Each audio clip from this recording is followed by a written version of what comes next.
Estoy con Cindy Regidor, amiga periodista nicaragüense, y hoy vamos a hablar sobre cómo contar la migración, cómo contar historias de migrantes en los medios de comunicación. Vamos a hablar de su programa, de su segmento especial Nicas Migrantes que tiene en Confidencial y cómo encuentra las historias. Así es que si se quedan hasta el final de esta transmisión van a poder aprender muchísimo de periodistas experimentados en este campo que se hace tan necesario hoy en día como es el periodismo de migraciones.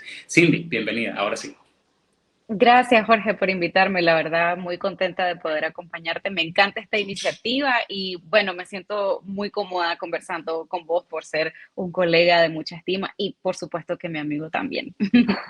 Gracias. Bueno, Cindy, quiero que nuestra audiencia comience escuchando un poco de vos. ¿Cómo llegaste al periodismo? ¿Qué fue esa llama que encendió la curiosidad para hacer periodismo y llevarte a la trayectoria que tenés hoy en día de más de 15 años trabajando en medios impresos, en televisión, haciendo de todo un poco y haciendo coberturas incluso ganadoras de muchísimos premios? Gracias. Bueno, pues mira, creo que desde niña lo supe. Yo jugaba de niña en el comedor de mi casa a presentar las noticias, o sea, las leía del periódico y jugaba pues a ser presentadora. Y luego en secundaria sí, siempre sentí mucha más afinidad por las materias que tenían que ver con comunicación, con lenguaje, con historia, con geografía, las ciencias sociales, pues. Así que bueno, desde que estuve lista para bachillerarme sabía pues que quería estudiar comunicación social y así fue. Logré hacerlo en la Universidad Centroamericana, que era pues la universidad más privada más importante del país y que tenía pues una prestigiosa facultad de comunicación social. Estudié becada 100% y durante esos 4 años pues me di cuenta que en realidad estaba en lo que me gustaba, ¿no? Disfrutaba mucho, no solo la parte de televisión, sino también me gustaba escribir, experimentamos un poco con la radio, con el formato audio y bueno, también fue una experiencia muy bonita, pero digamos que hay que ser sinceros en el sentido de que uno en realidad se sumerge en la profesión como tal una vez que tiene la oportunidad de experimentarla de primera mano en un medio de comunicación o haciendo ya, digamos, una cobertura en el campo. En mi caso, digamos, las primeras experiencias fueron un poco eh, más light. Yo empecé trabajando en un segmento que se transmitía en Canal 10, que se llamaba De Gira con Canal 10, y lo que hacíamos era presentar lugares turísticos económicos para la población de ese canal. Entonces, alguna gente, tal vez ya un poco más vieja, me recuerda por ese segmento. Y a la vez hacía prácticas en el diario La Prensa, que eso para mí fue, bueno, por favor, obviamente estaba muy emocionada de poder escribir ahí. Ya tenían algunos suplementos juveniles como Aquí Entre Nos o la sección revista, entonces escribía algunas notitas sobre cultura, sobre moda, sobre Miss Nicaragua y me ganaba en ese entonces 70 córdobas por nota publicada y así Dios. empecé. Yo me acuerdo de esa Sí. época y te voy a decir por qué me acuerdo mucho de esa época. Porque cuando estabas haciendo las pasantías ahí en la prensa, pero ya trabajabas en la televisión, yo me acuerdo que eras la chavala de la televisión y yo trabajaba en el Nuevo Diario y ambos periódicos estaban muy cerquitas. Y de hecho íbamos a los mismos lugares a comer, entonces siempre te vi y decía, ah, ve, es la que sale en la tele. No sabía que eran pasantías, pensé que también trabajabas en la prensa, pero desde entonces te Ujú. vi, pero nunca nos hablamos. Qué curioso. Sí, sí, sí, sí. Yo creo que, bueno, la primera vez que tal vez ya coincidimos fue cuando ambos estábamos trabajando en televisión, que eso para Mm. mí, bueno, también fue como en donde ya me empecé a pulir y ya era como más en el periodismo el día a día y además improvisar en las revistas matutinas durante 3 horas era un trabajo bastante arduo, ¿verdad? Y haciendo entrevistas de todo tipo. En Primera Hora, en el Canal 2, cuando todavía pertenecía a la familia Sacasa, y bueno, ese fue un momento muy definitorio para mí en ese sentido, pues que realmente me forjé tanto como en la ética profesional y laboral, como también eso, como en estar en el ruedo, digamos, todos los días produciendo, presentaba el noticiero a mediodía, era, digamos, un ejercicio constante. Además que obviamente la exposición que tuve en ese canal fue impresionante, que hasta la fecha siento que es de ahí pues que tengo los réditos de ese rapport o esa cercanía que muchas personas sienten hacia mí o conmigo. Muy bien. Ahora, ¿cuándo fue que, digamos, te comenzaste a interesar por contar ya más historias humanas? ¿Cómo llegaste a ese momento? Supongo que en la revista, en la televisión, hacías un poco de historias como tal, pero ¿cuándo fue ese momento en que en tu carrera dijiste, de verdad que desde niña quería hacer esto por esto? Ujú. Mira, fíjate que, bueno, la revista fue una gran escuela definitivamente, pero yo sentía que yo lo que quería hacer era periodismo. La revista se prestaba mucho a tener esa cercanía con la población. Nosotros viajábamos mucho a los departamentos, a diferentes municipios a hacer programas en vivo, pero era mucho como de entrada y salida. Y yo quería hacer más como un poco algo más reposado, con más profundidad, que tuviera la oportunidad de explorar los grandes temas. Y bueno, al final por ahí me fui definiendo. El Canal 2 al final fue vendido a la familia Ortega Murillo. Yo me fui. Cuando supe de eso, me fui a la prensa de nuevo, pero a trabajar ahora en lo que en su momento fue la prensa TV, en donde ahí aprendí mucho sobre cómo hacer todo por mi cuenta, porque había muy poco recurso, entonces era salir a la calle a cubrir las cosas con cámara en mano, llegar a la oficina, editar y bueno, involucrarme en absolutamente todas las partes del proceso periodístico. Y ahí fue que empecé a trabajar más ya como en el periodismo duro, por así decirlo, ¿no?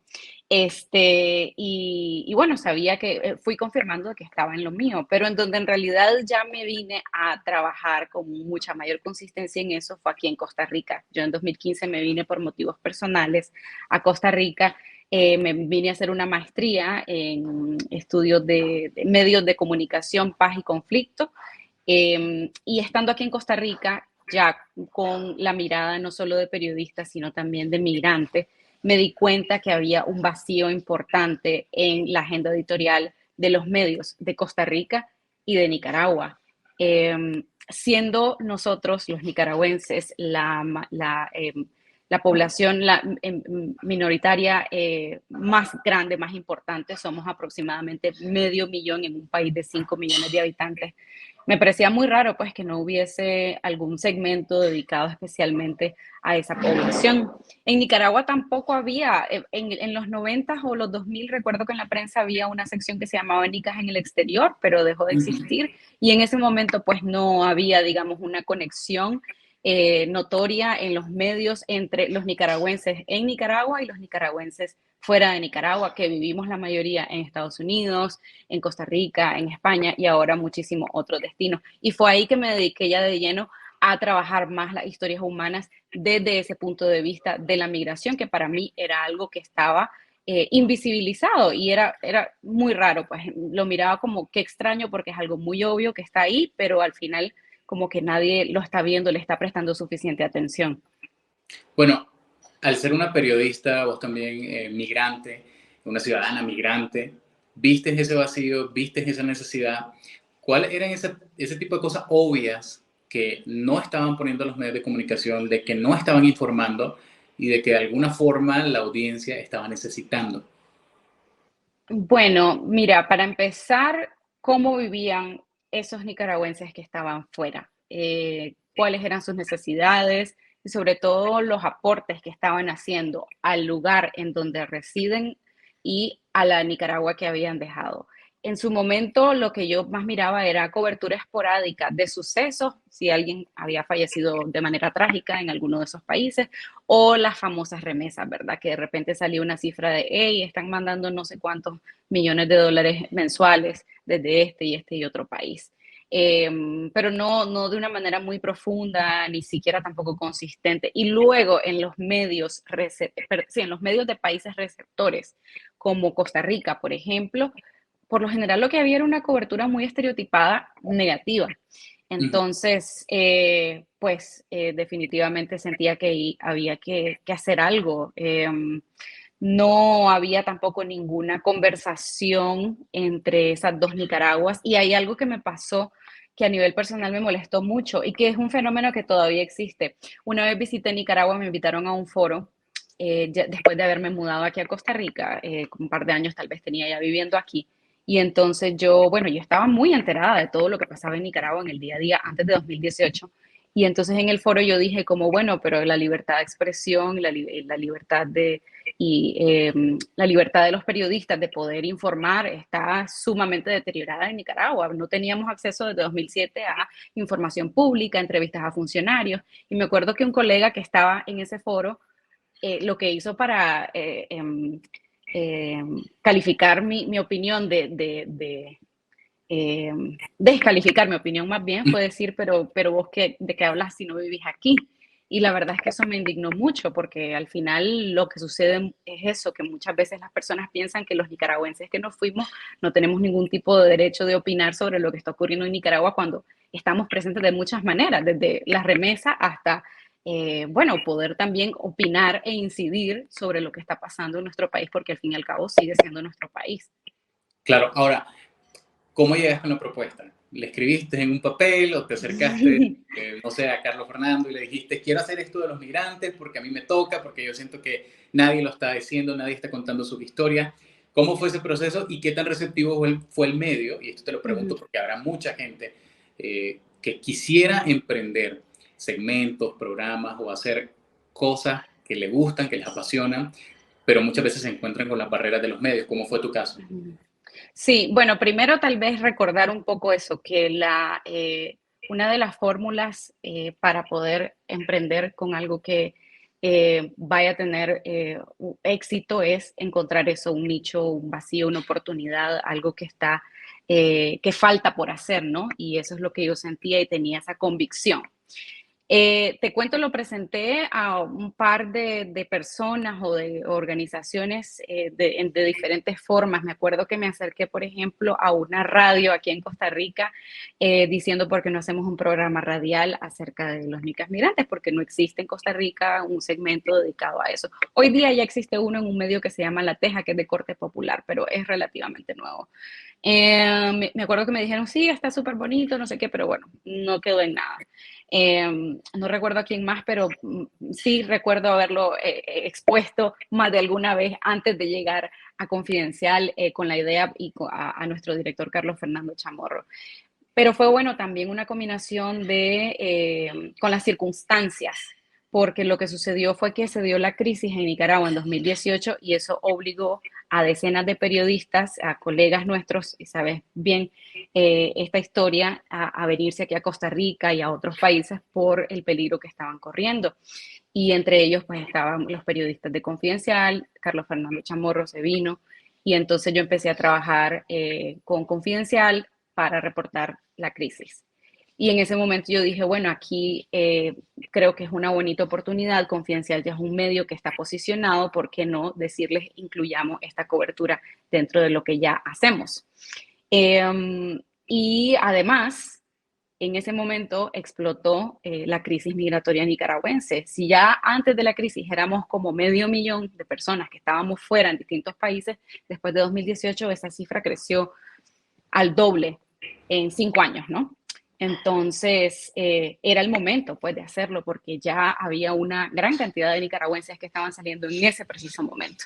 Entonces, creo que fue eso, ¿verdad? Un buen momento con una buena idea. Y al final, pues, a Carlos Fernando eso le pareció muy bien. Y además, y eso es importante a la hora de hacer como ese pitch a alguien, una propuesta, es decirle qué es lo que ganás al decir sí, y en este caso el medio lo que ganaba era relevancia entre esa audiencia fuera de Nicaragua, que era tan importante, sobre todo ante la censura que teníamos en Nicaragua. Estamos censurados de la televisión abierta, estamos solo en YouTube hoy día y necesitábamos que los nicaragüenses nos vieran, tanto los que están dentro como quienes están fuera, que además se interesaron por Nicaragua nuevamente con muchísimo más fuerza, producto de esa crisis que sigue vigente.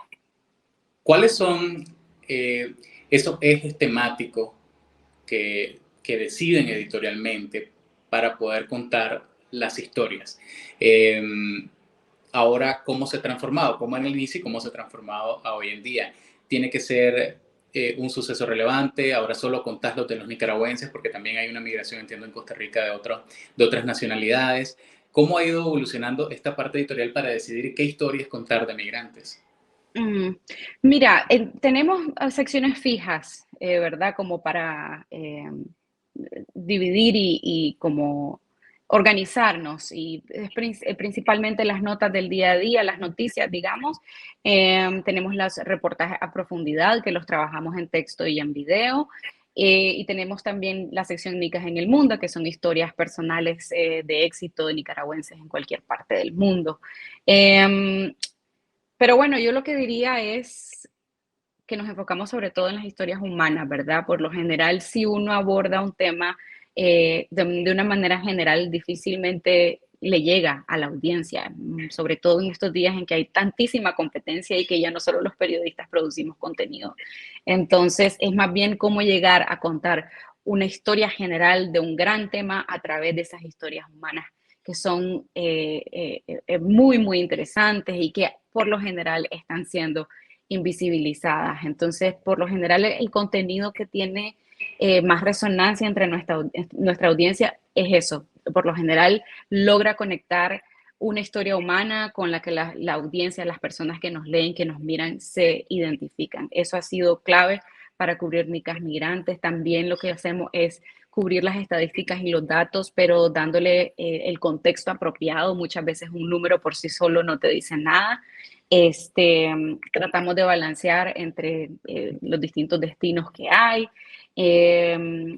En los grandes fenómenos tratamos también de explicarlos en estos grandes reportajes a profundidad. Yo creo que eso también es importante. Hoy día la mayoría de salas de redacción te piden que llegues a un lugar y salgas a los 5 minutos con el material.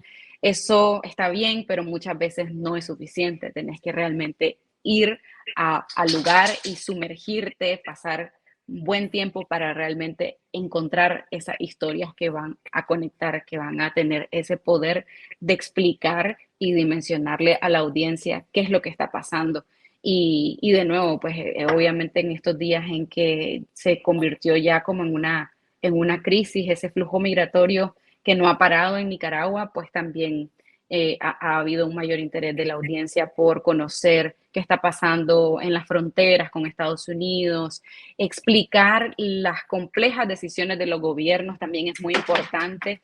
Eh, eh, Cambia mucho, ¿no? De repente los gobiernos en Costa Rica cambian cuáles son los requisitos para poder aplicar a refugio, en Estados Unidos pasa lo mismo, entonces la gente necesita entender cuáles son esas medidas y cómo están cambiando. Los tips migratorios también sobre cómo regularizarte son también notas que tienen mucho éxito entre nuestra audiencia.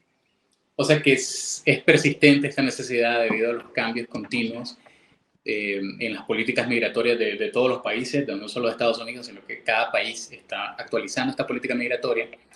Y ese servicio a la comunidad, digamos, es lo que hace que este tipo de productos periodísticos, contenidos periodísticos sean relevantes.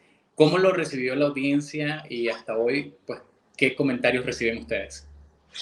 Fíjate que muy bien, definitivamente hubo un incremento sustancial en nuestra audiencia de Confidencial dentro de Nicaragua y fuera, porque también hemos encontrado que los nicas que están dentro de Nicaragua tienen la curiosidad de saber cómo viven sus compatriotas en San José, en Guanacaste, en Limón, aquí en Costa Rica, o en Miami, en Florida, en California, en Washington. Entonces, pues sí, encontramos que, o sea, logramos, digamos, comprobar la tesis que yo tenía, que era que sí había ahí un vacío de información que llenar y que la gente estaba interesada pues en consumir ese tipo de información. Además, resulta que si cubrís la migración no solo como la emergencia del momento, sino que vas dándole a la gente la oportunidad de conocer lugares, de conocer experiencias, de sentir olores y de ver cosas diferentes a través de esas historias de los migrantes. Eso ayuda mucho a refrescar la agenda, ¿no? Porque por lo general y lamentablemente las agendas editoriales de Nicaragua, ya no se diga, y del mundo en general, vos sabes que tienden a ser negativas. Entonces también a la hora de cubrir la migración, no solo como una emergencia ni como un suceso, sino de una manera un poquito más sosegada y encontrando, digamos, esas historias distintas, bonitas, inspiradoras, sin romantizar, ¿verdad? Ujú. Pues al final tiene mucho éxito eso entre la gente. ¿Cómo encontrar ese balance? Esa es una pregunta que se hacen muchos periodistas que quieren comenzar a hacer historias de migrantes. Eh, Hay muchas, pero ¿cómo encontrar el balance para no mostrar al migrante, si bien es cierto, está en una situación vulnerable, pero no mostrarlo como un héroe tampoco? ¿Cómo encontrar el Ujú. balance al contar su situación, al contar su pasado, de por qué está huyendo, por qué tuvo que salir o encontrar esta ruta? Ya haciendo las notas periodísticas, ¿cómo es que logras mostrar ese balance periodístico para poder contar la migración? Bueno, yo creo que de cierta manera lo has dicho, es importante huir de la caricatura que muchas veces solemos, sin querer a lo mejor, mostrar que eso, que como que el migrante, la persona migrante tiene una sola faceta o una sola circunstancia, ¿no? Y se nos olvida que hay mucha complejidad y que esa complejidad hay que describirla, hay que narrarla para poder entender mejor el fenómeno migratorio y el caso particular de esa persona que estamos conociendo a través de un video o un reportaje. Entonces, me parece a mí que lo más importante es que con claridad, con sencillez también, no tiene que ser tampoco nada rebuscado, podamos entender mejor cuál es el contexto de esa persona, las causas que le llevaron a salir de su país, con qué herramientas salió. Eso es bien importante.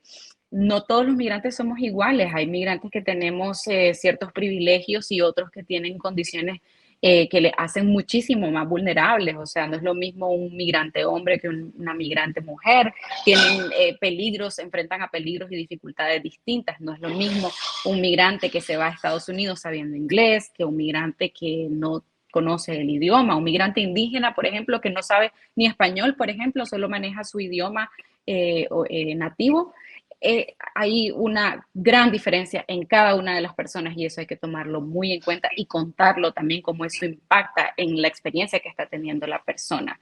Creo que hay que tomarse un tiempo para hacer esas descripciones, hay ciertas frases que tal vez no te aportan mucho en cuanto a fondo, pero sí te permite conectar con el personaje, esas descripciones en texto de cómo luce una persona, porque no tenés un video, digamos, para reflejarlo. Eso ayuda mucho. Describir cómo se comporta, cómo hacer ese tipo de descripciones o de lugares, por ejemplo, ayuda mucho a nutrir la historia. Como decía, no generalizar, alejarse de los estereotipos positivos también, no solo los negativos, entender que la historia de esa persona es única y apreciarla y contarla como tal, creo que es muy importante. Y yo creo que sobre todo también darle al lector, a la audiencia, que sienta que aprendió algo, ¿no? Al final, después de leer esto, que le quede algo, alguna reflexión, que a lo mejor se identificó, porque al final también eso es lo que sucede con lo que hacemos en periodismo, que lo importante es que la persona, que la historia tenga una de esos temas universales, ¿no? Ujú. Que muchas veces tiene que ver con, no sé, pues que si es con el hambre, el amor, el camino del héroe, la riqueza o la pobreza, la dificultad que se superó, siempre que haya eso como una historia central y también darle sorpresas a la audiencia, contar algún detalle que, como te decía, tal vez por el fondo no te da tanto, pero que al final le produce algún tipo de emoción al lector o algún tipo, o conecta y se identifica el lector a la hora de encontrárselo en esa pieza, ya sea de audio, de video o de texto. Ahora te voy a hacer una pregunta, pero antes te voy a contar una historia que me pasó cubriendo Ujú. migración.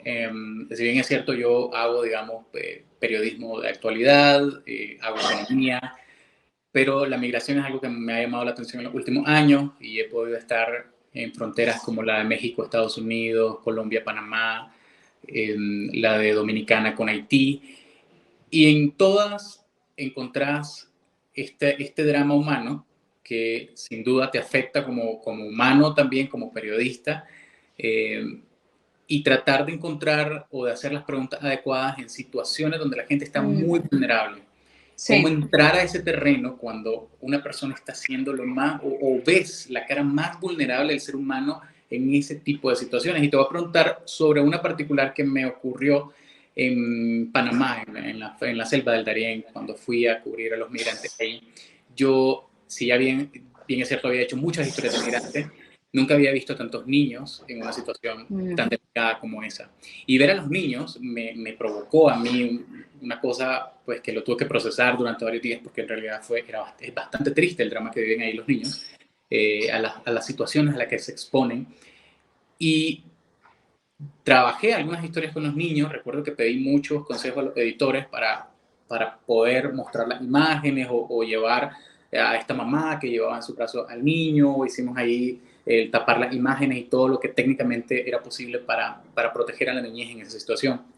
Yo sé que vos has hecho trabajo de niñez y de niñez migrante también, así que te pregunto, como periodista, cuando nos enfrentemos a esas situaciones tan delicadas, de tanta vulnerabilidad, ¿cómo no podemos ser invasivos? ¿Cómo podemos hacer para no ser tan invasivos al cubrir la historia y después al publicarla? ¿Qué cuidados debemos de tener?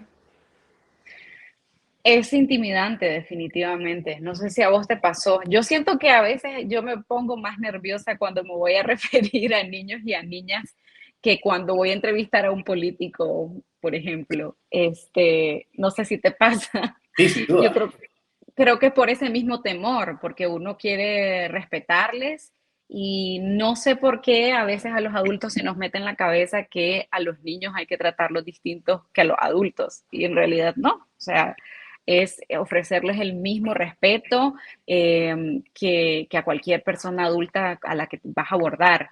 Este, Te cuento, para ese trabajo en especial al que te referís, que hicimos un trabajo sobre el estado de la niñez migrante en Costa Rica, la mayoría es nicaragüense, y el objetivo principal que nos propusimos en ese momento con los equipos de otros dos medios, La Voz de Guanacaste e Interferencia, con los que trabajamos, fue prepararnos muchísimo para eso. O sea, tuvimos inclusive algunas charlas con psicóloga infantil, con gente de UNICEF, para poder tener, digamos, esas herramientas para poder acercarnos.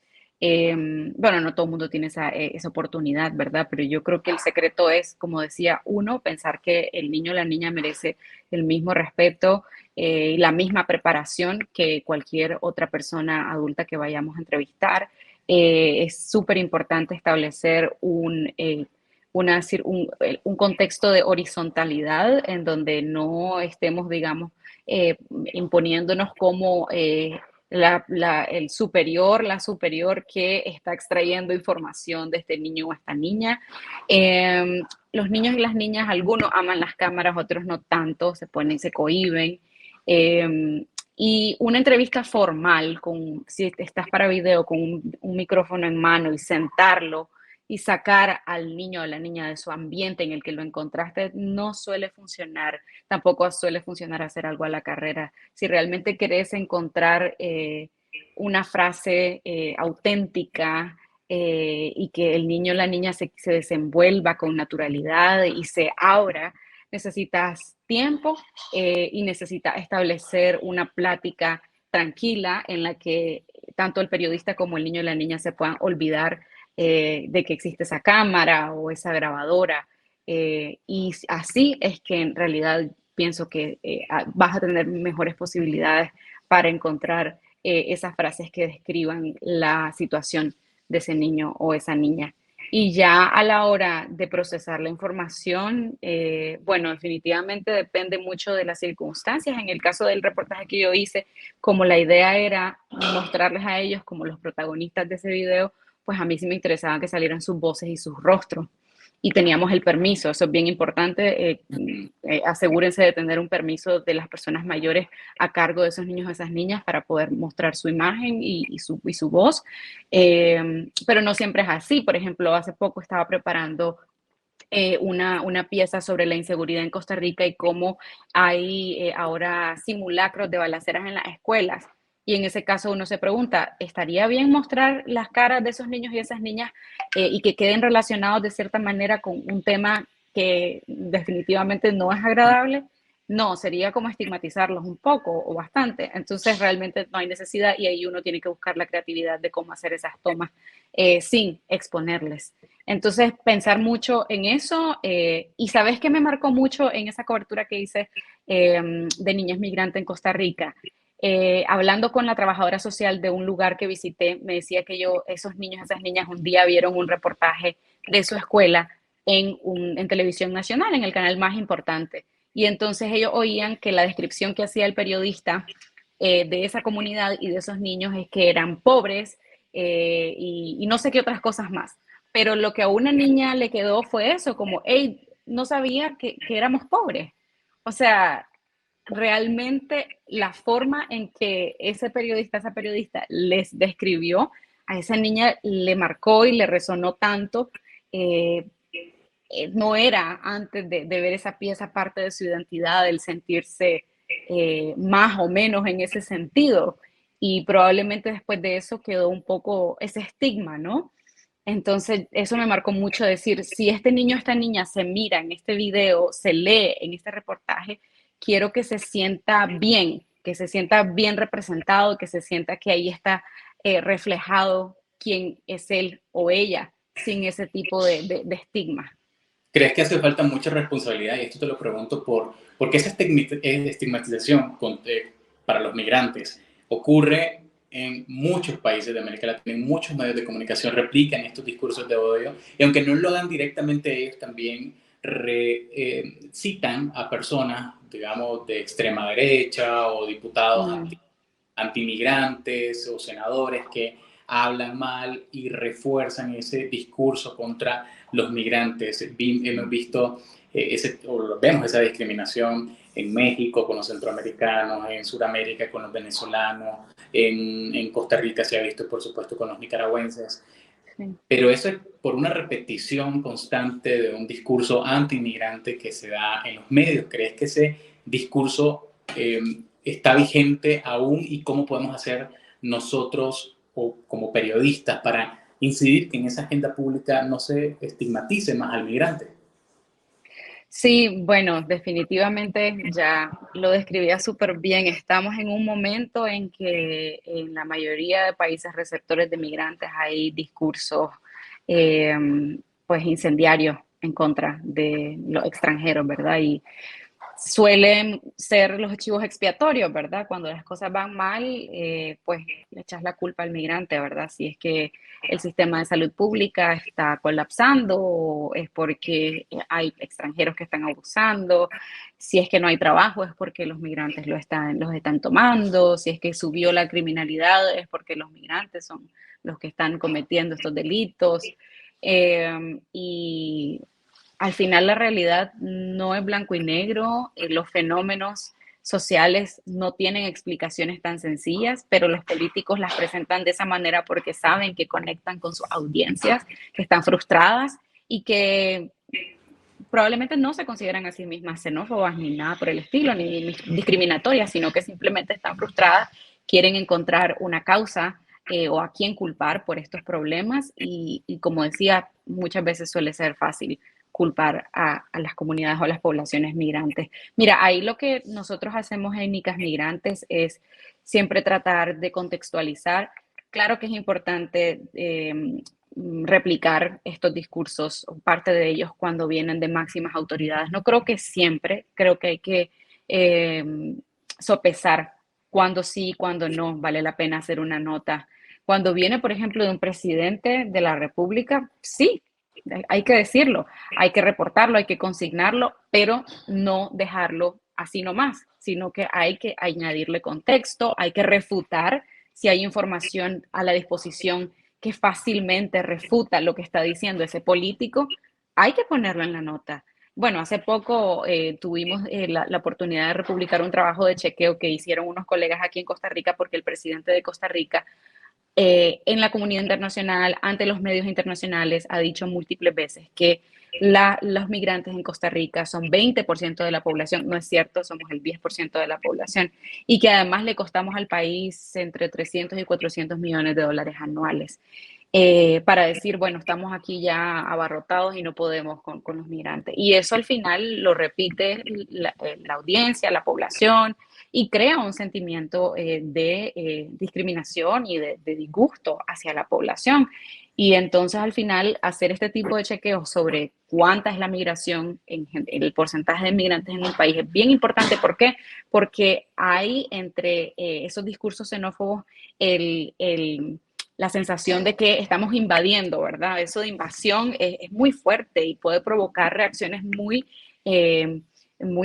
viscerales en la gente. Entonces hay que tener mucho cuidado. O, por ejemplo, si al final el país está invirtiendo o gastando en la población migrante, no puedes decirlo sin decir y mencionar que hay un aporte, que son personas que vienen no aquí a cruzarse de brazos, que vienen a trabajar y que aportan a la economía nacional. ¿Cuánto es el aporte que hacen en comparación con el gasto o la inversión que hace el Estado en esa población? Entonces, explicar el fenómeno de una manera compleja como lo es, pero también al mismo tiempo, obviamente, desmenuzarlo de una manera sencilla, para mí es el antídoto. Lamentablemente, ese tipo de notas no se mueven tan fácil y tan rápido como una frase incendiaria de un presidente, ¿verdad? Eso hay que aceptarlo que así es. Muy bien. Bueno, Cindy, ya casi para ir cerrando, te voy a hacer algunas preguntas sobre cómo concebís el periodismo, esto, periodismo de migración, y por qué es tan necesario ahora.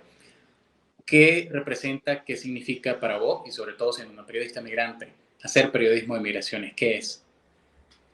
Bueno, para mí es uno de los, o sea, es como mi razón de ser en esta profesión. ¿Por qué? Porque, bueno, el periodismo y sobre todo el de investigación usualmente se asocia con descubrir lo que otras personas están interesados en esconder por alguna razón.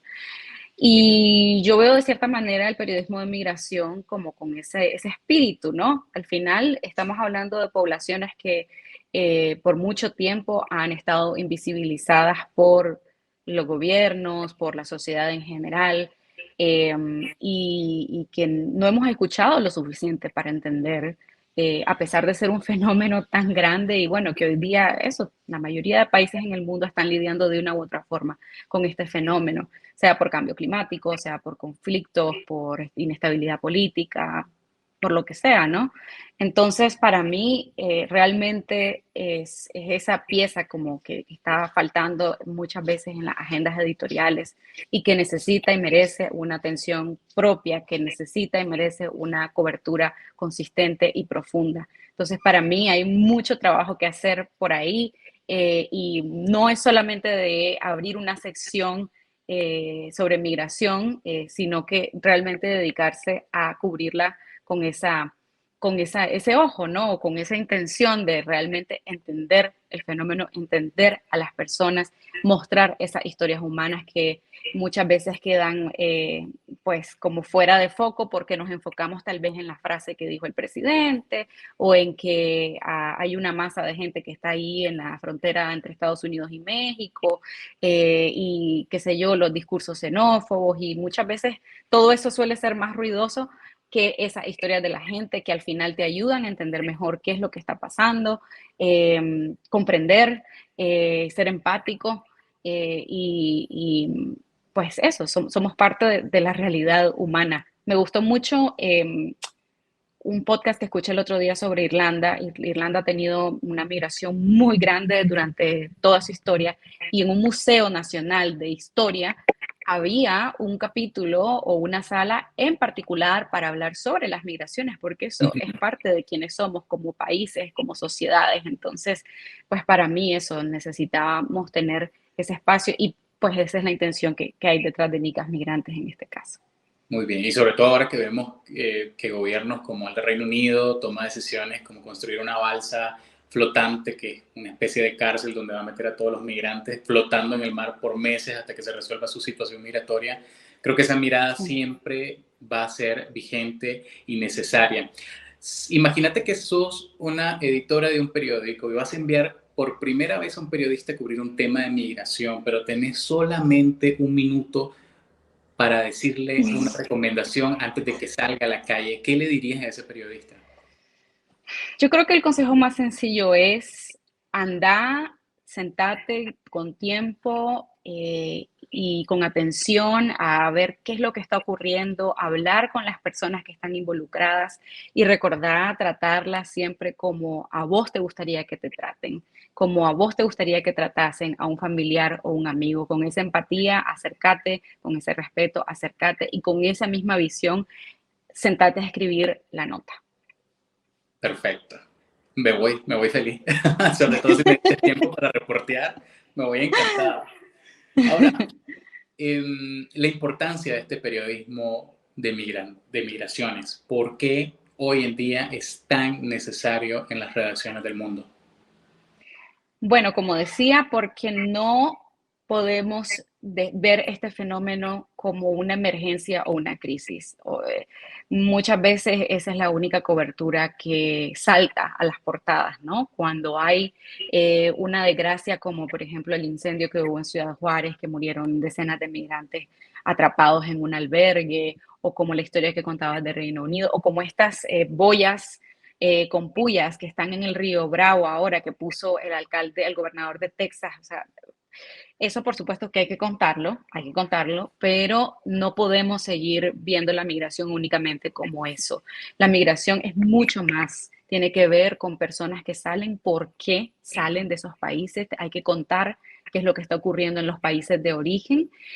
Hay que contar qué es lo que están haciendo estas personas una vez que llegan, qué dificultades encuentran, cómo salen adelante a pesar de sus dificultades, cuáles son los aportes que están dando a esas sociedades a las que lleguen a los países que dejaron. O sea, realmente tiene que ser parte de la sección de un medio de comunicación y no solamente de los países de origen, ¿verdad? Sino también de los países receptores. Por ejemplo, yo siento que aquí en Costa Rica, en medios grandes como La Nación o Teletica, hace falta ese segmento porque de esa manera la población deja de verse a sí misma solo como los costarricenses, los y las costarricenses, sino como los habitantes de este país. Y los habitantes de este país son los costarricenses, pero también somos los nicaragüenses, los venezolanos, los colombianos, que vivimos aquí, que amamos este país, que aportamos, que también tenemos que rendir cuentas y que tenemos que aportar, tener responsabilidades ciudadanas. De esa manera yo creo que vamos a tener un mundo mucho mejor, dejar de vernos y hacer la distinción entre los unos y los otros. Sí, hay que explicar que hay diferencias por cómo somos tratados o cuáles son nuestros contextos y particularidades, pero a la hora de llegada somos sociedades y por lo tanto eso tenemos los mismos derechos y los mismos deberes. Bien, Cindy, muchísimas gracias por este espacio, por tu tiempo. ¿Qué día salen Nicas Migrantes para que lo puedan ver las personas? Bueno, tenemos nicasmigrantes.com o bien si entras a confidencial.digital vas a encontrar la sección en donde publicamos con regularidad notas, reportajes de profundidad, perfiles de nicaragüenses en el mundo. En el canal de YouTube Confidencial Nica tenemos también los trabajos de video que hacemos aquí en Costa Rica y en otros países. Los puedes encontrar en los programas de esta noche y esta semana que publicamos los miércoles y los domingos, pero también ahí va a encontrar un carril o un playlist que se llama Nicas Migrantes y ahí tenemos una gran cantidad de historias, así que les invito a conocerlas y ojalá que les guste y se identifiquen. Bueno, muchísimas gracias, Cindy. Gracias por ese trabajo que haces. Vamos a seguirlo muy de cerca y de verdad te felicito porque sos de las pocas periodistas, digamos, que está cubriendo migración, que lo hace bien profesionalmente en América Latina y también a Confidencial Gracias. porque es uno de los pocos medios que tiene un segmento dedicado a migrantes en su editorial. Nos vemos en la próxima por acá y no sé si tenés algo más que agregar. No, más bien gracias por la oportunidad, de verdad me parece un espacio súper bonito, ojalá que la gente que se conectó sienta que le sirvió de algo, que le quedó algo de esta conversación y me la disfruté un montón, así que de verdad gracias por todas esas preguntas y por darme la oportunidad de hablar de este tema que vos sabes que me apasiona mucho. Yo sé, por eso te invitamos y bueno, vamos a hacerlo en otra ocasión. Un abrazo grande a todos los que nos sintonizaron y nos vemos en la próxima. Chao.